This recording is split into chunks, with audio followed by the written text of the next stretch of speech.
ये है दिल्ली दर्पण, दिल्ली एनसीआर का नंबर 1 वेब चैनल। बस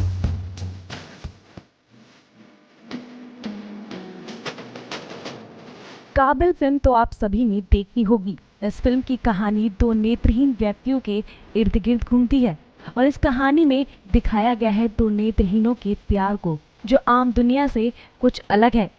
कुछ ऐसी ही कहानी है फरीदाबाद के मुकेश की।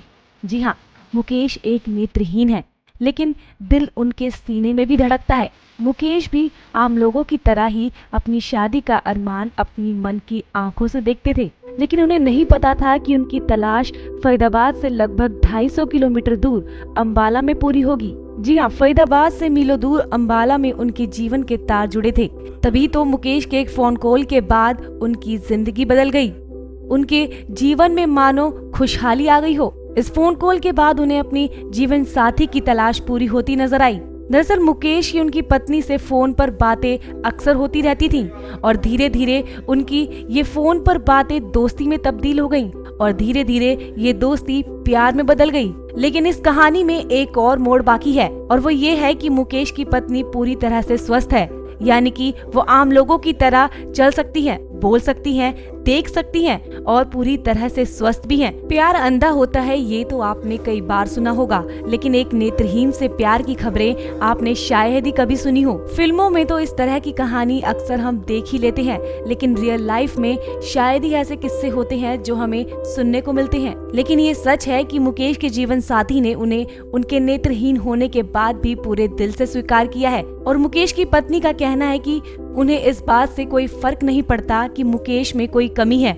वही मुकेश अपनी शादी से बेहद खुश हैं।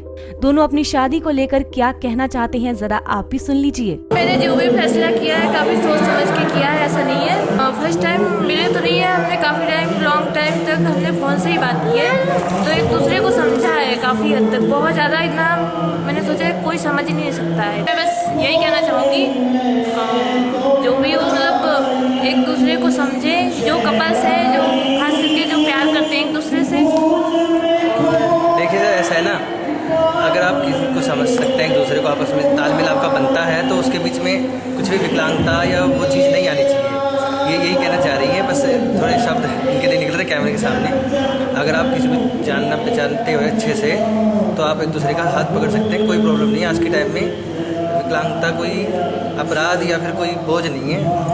विकलांग भी अपने जीवन में आगे बढ़ रहे हैं और बड़ी बड़ी सफलताओं को छू रहे हैं। हम तीन स्पेशल प्लेयर्स की हम शादी करवाई है। फरीदाबाद सेंट्रल क्लब है, हमारा डिस्ट्रिक्ट का ही एक पार्ट है। हम लोग पहले भी करते हैं ब्लाइंड के लिए बहुत कुछ, पर ये इन्होंने बहुत एक नया इनिशिएटिव लिया है। उनकी लाइफ पार्टनर दिलवाया, उनको फिर सेल्फ डिपेंडेंट बनाने के लिए शॉप भी खुलवा के दी है, तो बहुत अच्छा इनिशिएटिव है। वही मैं कह रही हूँ ना कि इन्हें अपना जैसा ही समझना चाहिए। वो भी भगवान के बनाए इंसान हैं। एक उनके पास एक चीज़ की थोड़ी सी कमी है, पर वो उस दूसरी साइड में हमसे ज़्यादा टैलेंटेड है। उनके पास एक एक्स्ट्रा और पावर होती है, जिसको हम सिक्स सेंस कहते हैं। तो हम सब लोगों से यही गुजारिश करूँगी कि वो अपने जैसा ही समझे और उनके साथ समानता का भाव करें। बहरहाल जो भी हो, लेकिन दिव्यांगों की इस तरह से उनके जीवन साथी के साथ उनकी शादी करवाना एक बहुत ही सराहनीय कार्य है। इसके साथ ही उनको जीने की एक नई उम्मीद जरूर मिलेगी। फरीदाबाद से मनोज सूर्यवंशी की रिपोर्ट।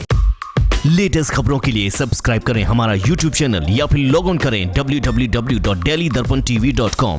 खबरों की कवरेज और विज्ञापनों के लिए संपर्क करें इस नंबर पर।